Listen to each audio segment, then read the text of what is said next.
Friends, आप सबको हमारे यूट्यूब चैनल पे स्वागत है और मैं हूं आपका एक प्यारा सा टीचर यार। मेरा नाम ईशा यादव और मैं आप सबको पढ़ाता हूं क्लास 12th का पूरी बातों को कॉन्सेप्ट के साथ। मैथमेटिक्स को मैं गर्दा के साथ पढ़ा रहा हूं। अभी चल रहा है कैलकुलस, तो वीडियो को बिना स्किप किए हुए आप वीडियो को लगातार कंटिन्यू देखिए। तो चलिए अब होता है मेरा वीडियो स्टार्ट, क्योंकि उस वीडियो में आपको बताया जा रहा है सैंडविच थ्योरम के बारे में। इस वीडियो में बताया जा रहा है बाबू लिमिट मसाला टेंड्स टू 0 साइन मसाला बटा मसाला वैल्यू 1 होता है कैसे।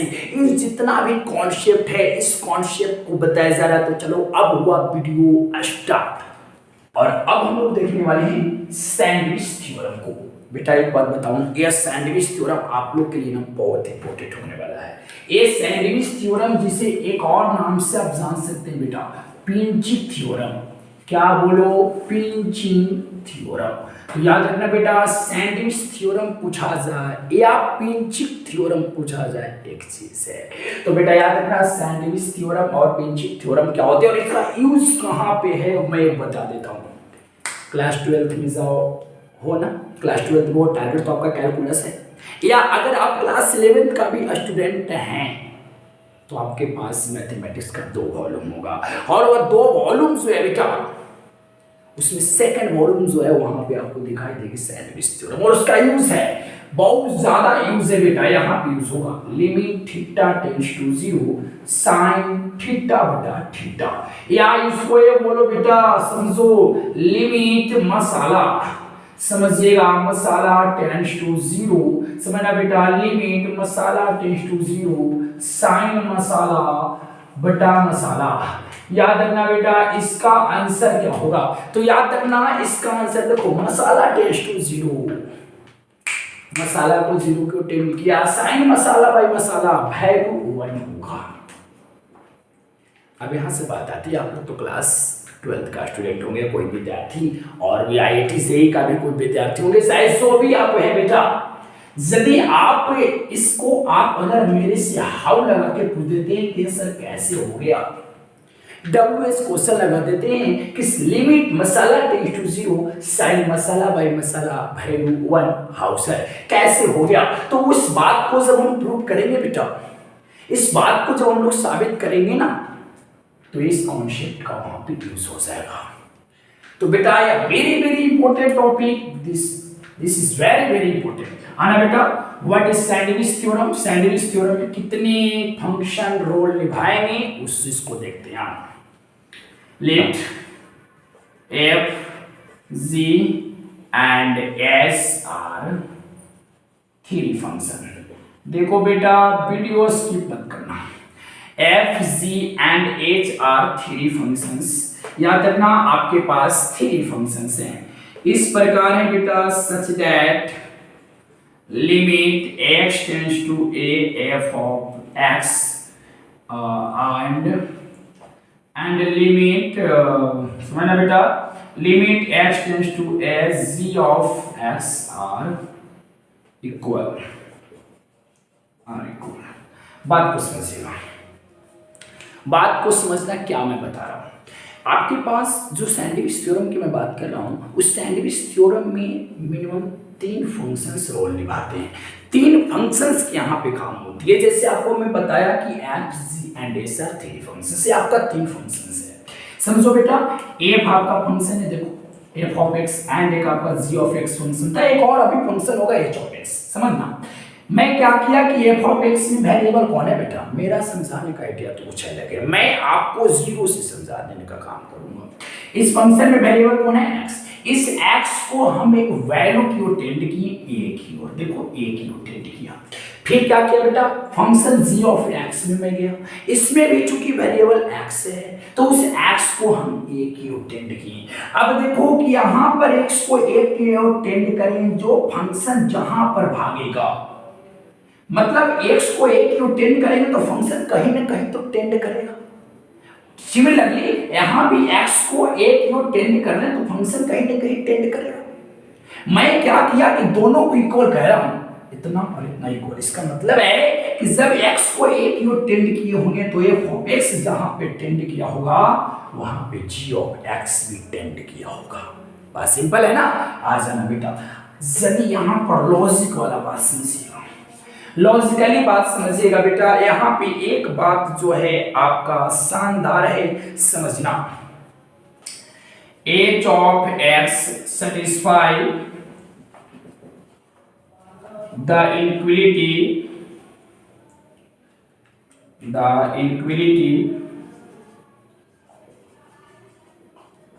देखो समझना बेटा, ये जो h ऑफ x आपका फंक्शन है, ये वाला फंक्शन, ए वाला फंक्शन बाबू समझना, ए वाला जो फंक्शन इसके बीच में लाई करता है, f ऑफ x से बड़ा है और g ऑफ x से छोटा है या उसके बराबर है। मतलब समझना बेटा कि जो आपको मैं बताया वो बातों को आप समझिए, बातों को समझा जाए तो मैं आपको बता रहा हूँ सैंडविच थ्योरम का मीनिंग क्या होता है, what is meaning of sandwich theorem. समझना कितने फंक्शन है बेटा, 3 फंक्शंस। कितने फंक्शंस, 3 फंक्शंस। समझना बेटा, f of x, g of x and h of x। f of x में प्रेजेंट वेरिएबल x है, उस x को a की ओर टेंड करें। g ऑफ x में भी वेरिएबल x है, उस x को भी a की ओर टेंड किया, तो दोनों फंक्शन एक डिफरेंट वैल्यू की ओर और सेम वैल्यू की ओर टेंड किया, इसलिए मैं दोनों को इक्वल बोल रहा हूं। मान लीजिए कि ये भी l की ओर टेंड किया और ये भी l की ओर टेंड किया, तो दोनों इक्वल हो जाएगा ना बेटा। बात समझ में आ रही है। अब एक ऐसा फंक्शन है h ऑफ x जो इन दोनों के बीच में लाई कर रहा है, f ऑफ x से तो बड़ा है लेकिन g ऑफ x से छोटा होने वाला है। तो क्या होगा, क्या होगा जब हम इसी पॉइंट पे इस फंक्शन का लिमिट निकालेंगे। समझिएगा, यदि आप h ऑफ x का अगर आप लिमिट निकालेंगे इसी पॉइंट पे a पर, मतलब इसमें जो वेरिएबल है अगर उस वेरिएबल को a की ओर टेंड करेंगे तो ये जो फंक्शन है वह कहां भागेगा, ये ढूंढने की आवश्यकता नहीं है बेटा, वो भी भागेगा l की ओर। यदि ये दोनों जब समझना, पूरी बातों को समझ लिया जाए बेटा, यहां पे समझ लिया जाए, limit x tends to a f of x, यदि x को a की ओर टेंड किया फंक्शन आपका l की ओर भागा। यहां भी आ जाओ, limit x tends to a g of x, a भी l की ओर भागा। और एक ऐसा फंक्शन है जो इन दोनों के बीच में लाई कर रहा है, पूरी बातों को समझा जाए बेटा। ये देखो एक ए दोनों ऐसा एक ऐसा फंक्शन है ये जो ए दोनों के बीच में लाई कर रहा है, तो आपको ये जो फंक्शन उस फंक्शन का लिमिट भी वही होगा उस वैल्यू पे। यही बात है, इसको थोड़ा सा आप स्क्रीनशॉट कर लो, करो बेटा इसको स्क्रीनशॉट। चलो मैंने क्या बोला, आपके पास 3 function f of x, g of x और एक function h of x। h of x इससे बड़ा या बराबर, इससे छोटा है।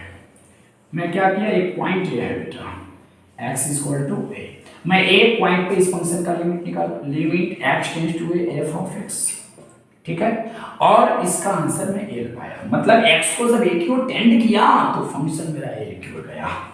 मैं क्या किया, इसी पॉइंट पे इस फंक्शन का आंसर निकाला तो a भी a की ओर गया। तो जब इसी पॉइंट पर मैं इस फंक्शन का लिमिट निकालूंगा तो a कहां टेंड करेगा, ढूंढने की आवश्यकता नहीं है, ये भी l की ओर टेंड करेगा। सैंडविच यही कहता है, सैंडविच यही कहता है बेटा। सैंडविच क्यों नाम पड़ा, क्योंकि ये जो फंक्शन है दोनों के सैंडविच है, बीच में सैंड हो गया सैंडविच। इसकी जो ज्योमेट्रिकल इंटरप्रिटेशंस है उन्हीं के बेसिस पे इसको बोला गया सैंडविच थ्योरम। तो इस पर कैसे कैसे प्रश्न आएंगे याद रखना बेटा, जब हम आपको प्रूव करेंगे limit theta tends to 0 sin theta बटा थीटा इक्वल टू 1, वहां पे ये कॉन्सेप्ट आपको लगने वाला है। उससे पहले हम लोग क्वेश्चन कर लेते हैं, जो क्वेश्चन सैंडविच थ्योरम पे रहेगा। तो बेटा तैयार हो जाओ, इसको आप स्क्रीनशॉट कर लेना। चलो बेटा एक क्वेश्चन को देखा जाए, limit x tends to 0 x square sin 2 बटा x, ये क्वेश्चन है। अगर आपका टारगेट जो है कैलकुलस था, अगर आप कैलकुलस के हर क्वेश्चंस को बोल्ड करना चाहते हो तो बेटा इधर से स्ट्रॉन्ग होना पड़ेगा, आपको स्ट्रॉन्ग होना पड़ेगा। इस क्वेश्चन को आप कैसे डील करोगे समझना होगा। इस क्वेश्चंस में जरा सा सोचो कि डायरेक्ट अगर आप जीरो रखते हैं तो डायरेक्ट जीरो रखेंगे तो देखो क्या घटना घटने वाली है। डायरेक्ट एक्स की जगह पर जीरो का square zero sine 2y zero, तो 2y जीरो अनडिफाइंड, यानी कि इसका कोई सॉल्यूशन आपको नहीं निकाल पाएंगे आप। ऐसे कोई सॉल्यूशन नहीं हो पाएगा। इसको अगर आप सॉल्यूशन करना चाहते हैं तो सैंडविच थ्योरम का जो कॉन्सेप्ट है उसको लगाना होगा। कैसे रहेगा सो देखना बेटा। You know that, you look here, you know that। आप जानते हो बेटा साइन, ये पूरा को लेट कर लो theta, this is sine theta, और साइन थीटा का जो रेंज होता है, रेंज ऑफ साइन थीटा क्या होता है बेटा बोलो। इसका रेंज थीटा इसको माना है ना, और रेंज इसका होता है -1 से बड़ा और उसके बराबर और 1 से छोटा या उसके बराबर। This is your range of sine x exactly. आइएगा अब क्या करते हैं बेटा, अब भी देखो फंक्शन आपका ये है, मैं ए वाला बात को यहां पर बनाना चाहता हूं। तो sin 2/x ऑलरेडी है, यहां पर x स्क्वायर अगर जुड़ जाए ना तो मजा आ जाए, क्योंकि ये वाला फंक्शन बीच में कैसे आएगी, दिमाग ये लगाना। चूंकि देखो इसको तो मैंने मान लिया sin थीटा, और चूंकि sin थीटा का रेंज -1 से बड़ा 1 से छोटा ये ले लिया sin थीटा का रेंज, sin थीटा इसी के बीच में लाई करेगा। बट यहां पे तो फंक्शन मेरा x square into sin 2/x, तो मैं यहां पर x स्क्वायर लाने की कोशिश करूंगा। कैसे, सब में x स्क्वायर से मल्टीप्लाई कर दे, मल्टीप्लाई कर दे बेटा, मल्टीप्लाई ऑफ x स्क्वायर। तो यहां भी x स्क्वायर से गुना करेंगे तो माइनस में x square less than and equal, x square को बीच में भी मल्टीप्लाई करो तो 2/x। बोलो बेटा बम बम हो गया है ना, चलो ऐसा हो गया। अब क्या करोगे, सोचो सोचो क्या करना है।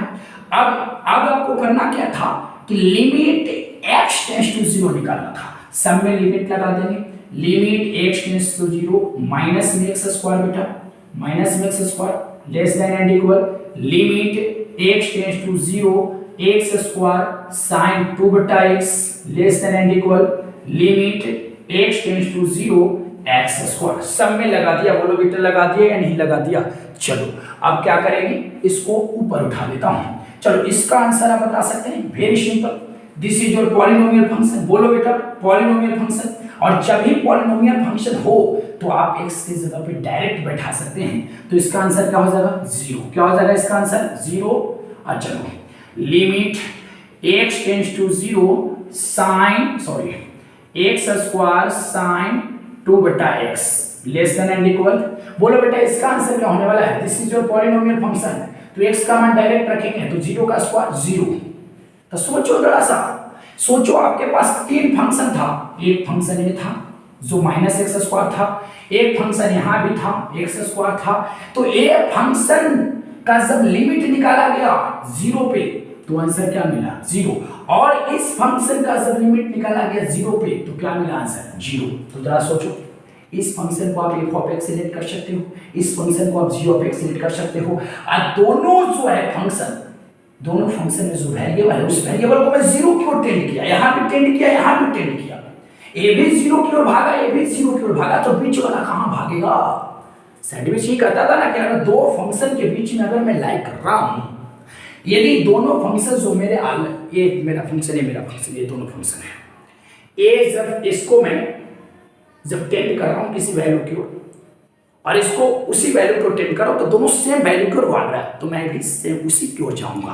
कहने का मतलब है बेटा कि ये जो फंक्शन है, ये जो फंक्शन में जो वेरिएबल उस वेरिएबल को मैं 0 की ओर टेंड किया, इस फंक्शन में भी जो वेरिएबल था उसको भी 0 की ओर टेंड किया, तो ए भी फंक्शन 0 की ओर भागा और ए भी फंक्शन 0 की ओर भागा, तो जाहिर सी बात है कि ये भी कहां भागेगा 0 की ओर। इसका भी आंसर हो जाएगा 0, अर्थात limit x tends to 0 x square sin 2/x, answer क्या निकल जाएगा बेटा 0। इट क्लियर बोलो। चलो हम लोग वहां पे चलते हैं, इसका क्या आंसर होने वाला है समझिएगा। बाबू कंसंट्रेट होना है, प्रयास करना है, मेहनत करना है, हो जाओगे बेटा, सही हो जाओगे, आना। चलो अब क्या करना है बाबू, find the limit x tends to 1 f of x, मतलब x को 1 की ओर टेंड करके आप इस फंक्शन का आंसर निकालो। कह रहा है कि x को जब 1 की ओर टेंड करेंगे तो f of x कहां भागेगा, ये हमें पता है नहीं, लेकिन हम लोग क्या करेंगे, x को 1 की ओर टेंड करके पता करेंगे कि 3 कहां भागता है। पुनः x को 1 की ओर टेंड करके पता करेंगे कि फंक्शन कहाँ भागता है। अगर दोनों एक ही वैल्यू की ओर भागता है तो उसी वैल्यू की ओर f ऑफ x भी भागेगा। बेटा कमेंट करना, अगर समझ में नहीं आता तो बोला कि सर कमेंट करो और अंत में लाइक करना, लास्ट में लाइक करना। बेटा शुरू में आता है टिपका देता है, उसके बाद क्या करता है वीडियो स्किप करके सो जाता है। ऐसा नहीं करने का यार। चलो क्या करेंगे, लिमिट लगा देंगे बेटा। लिमिट x, ये वाला पूछ रहा है ना तो लिमिट तो लगाना पड़ेगा। लिमिट x टेंड्स टू 1, इधर भी लगा दो 3 है, less than limit x tends to 1 f of x less than limit x tends to क्या बेटा 2x square plus 4x minus 3 था। बोलो 2x square plus 4x minus 3, right. चलो ये कौन सा फंक्शन है बोलो, कांस्टेंट फंक्शन। कौन सा फंक्शन है, कांस्टेंट। इसमें कोई एक वेरिएबल दिखाई दे रही है नहीं, ये कांस्टेंट फंक्शन है। और जब ये कांस्टेंट फंक्शन है किसी भी पॉइंट पर अगर लिमिट निकाला जाए आंसर वही होगा बेटा, कांस्टेंट फंक्शन इसका आंसर होगा। कैसे होगा इसको यहां पर देख लेते हैं थोड़ा सा। लिमिट x टेंड्स टू 1 है, 3 था, 3 को मैं ऐसे लिख सकता हूं, बोल वेरिएबल आती है यहां पे x था, यहां पर x लाना है। अगर x की जगह पे आप 1 रख भी देते हो तो क्या कर लोगे आप, 3 ही मिलेगा ना बेटा, 3 ही नहीं मिलेगा। हाँ कॉन्सेप्ट तो दूंगा। अच्छा बेटा इसका आंसर 3 होगा। Limit x tends to 1 f of x, सोचो इसका में क्या करेंगे, x के जगह पे 1 रखेंगे बेटा, क्योंकि ये जो है पार्ट यहाँ पे पॉलिनोमियल फंक्शन है। This is your polynomial function. और जब पॉलिनोमियल फंक्शन हो तो डायरेक्ट आप लिमिट को वैल्यू को रख देना, 1 को डायरेक्ट रखो। तो चलो 2 1 रखो, 1 का स्क्वायर 1 यानी कि 2 मिल जाएगा। और 2 प्लस 4 एकम 4 और माइनस 3, 4 अब 6 आ जाएगा बेटा। 6 में से 3 घटा दोगे, कर लो कितना हो जाएगा, बोलो बेटा x tends to 1 f of x, ये भी आ जाएगा 3। तो सोचो ये फंक्शन को जब हम लोग 1 की ओर टेंड किए, जब हम इस x को 1 की ओर टेंड किए फंक्शन कहां भागा 3 की ओर, और वहीं जब x को हम 1 की ओर टेंड किए तो ये भी फंक्शन कहां भाग रहा है 3 की ओर। तो एग्जैक्टली याद रखना कि ये भी फंक्शन कहां भागेगा 3 की ओर, अर्थात limit x tends to 1 f of x का आंसर निकल गया बेटा 3। बोलो कैसा लगा, कैसा लगा बेटा, कैसा लगा बोलो, लाइक कर दो और पहली बार है तो चैनल को सब्सक्राइब कर दो, क्योंकि कॉन्सेप्चुअल पूरी कैलकुलस को पढ़ाया जाएगा। चलो बेटा अब मैं कहूं कि इसका आंसर बता दें। कहने का मतलब है बेटा यहाँ पे कि यदि आप x को 2 की ओर टेंड करोगे तो ये जो आपका फंक्शन है ये फंक्शन कहां पे टेंड करेगा आपको बताना है। लेकिन उससे पहले मैं आपको कॉन्सेप्ट दे दूं। कॉन्सेप्ट अगर नहीं मिलेगा बेटा तो नहीं समझ में आएगा। समझते हैं, सबसे पहला बात है concept. Concept concept what is concept, concept क्या है, कॉन्सेप्ट एक वे है, एक रास्ता है।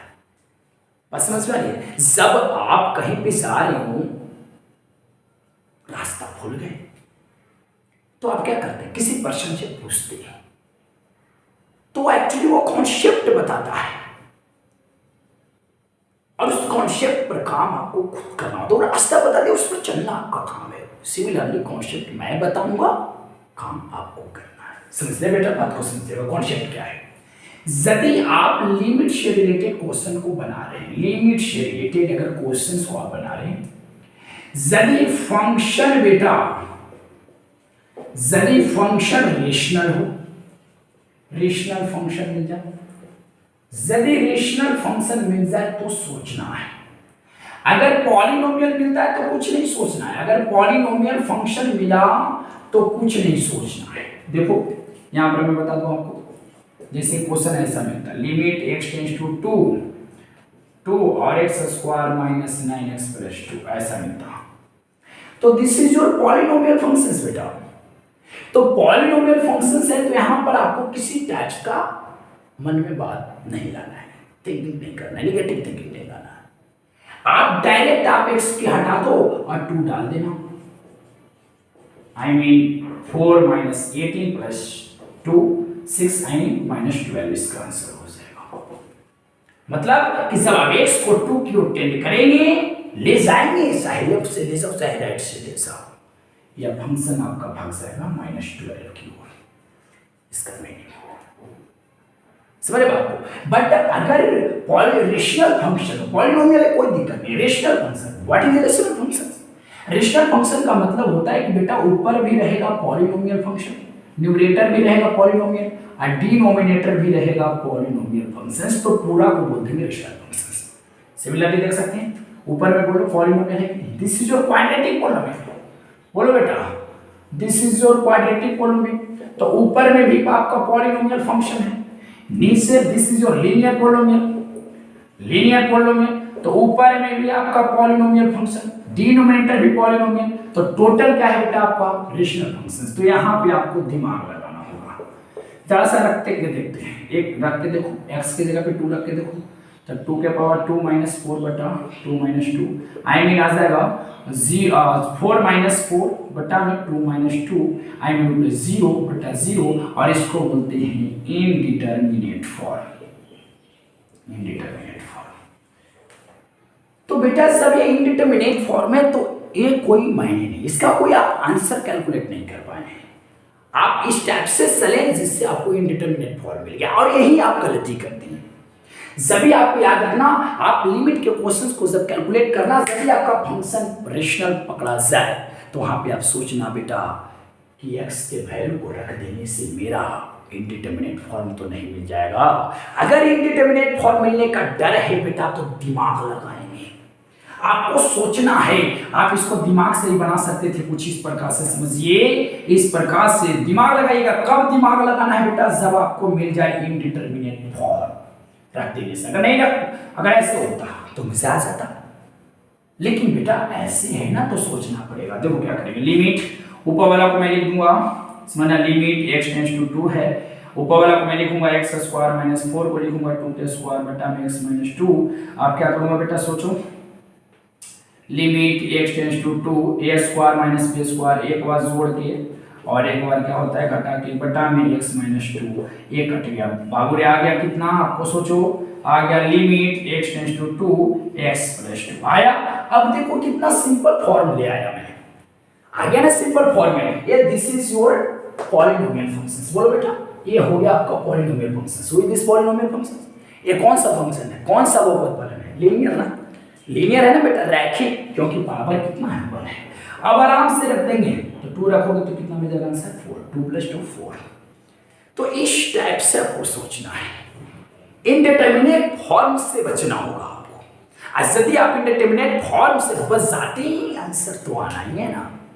कंटिन्यू आप बने रहो बेटा, कंटिन्यू बने रहो, सब्सक्राइब कर देना अगर पहली बार है। अगर जो स्टूडेंट पहले से जुड़ चुके हैं, मेरा सब्सक्राइबर हैं, जो मेरे साथ मेरे चैनल को सब्सक्राइब कर लिया, उनसे एक ही निवेदन है कि बेटा आप प्लीज शेयर कर ले जाइए, शेयर कीजिए मेरे वीडियो को। आप अपने फ्रेंड के पास ऑफलाइन इंस्टीट्यूट में जाते होंगे, वहां पे बताओ कि देख भाई मैं यहाँ पे ये करता हूँ, यहाँ से एक बेचारे पढ़ा रहे हैं, उसको जरा सा देखो। आप थोड़ा सा प्रयास कर रहा हूँ, आप लोग भी मेहनत कीजिए मेरे लिए। चलो इसको बेटा स्क्रीनशॉट कर लो, आगे मैं आपको बताता हूँ कॉन्सेप्ट। चलो बेटा यहाँ पे कुछ बात लिख रहा हूँ, उस पर आप गौर करोगे। Following 7 form are called indeterminate form, indeterminate form. क्या है बेटा समझना, हम लोग नीचे 7 फॉर्म लिख रहे हैं, जो इनडिटरमिनेट फॉर्म कहलाएगा। नंबर 1 0/0। अगर आपको कहीं भी क्वेश्चंस को सोल्व कर रहे हैं या 0/0 का फॉर्म मिल रहा है, तो समझ जाना बेटा आपका इनडिटरमिनेट फॉर्म मिल गया। ऐसा भी इनडिटरमिनेट फॉर्म मिल गया तो आपको अकल लगानी है, दिमाग लगानी है। जब इनडिटरमिनेट फॉर्म आ जाए, कहीं पे आपको सोल्व करते से न्यूमरेटर आ जाए इंफिनिटिव, डिनोमिनेटर भी इंफिनिटिव, तो समझ जाना बेटा ये आपका इनडिटरमिनेट फॉर्म है।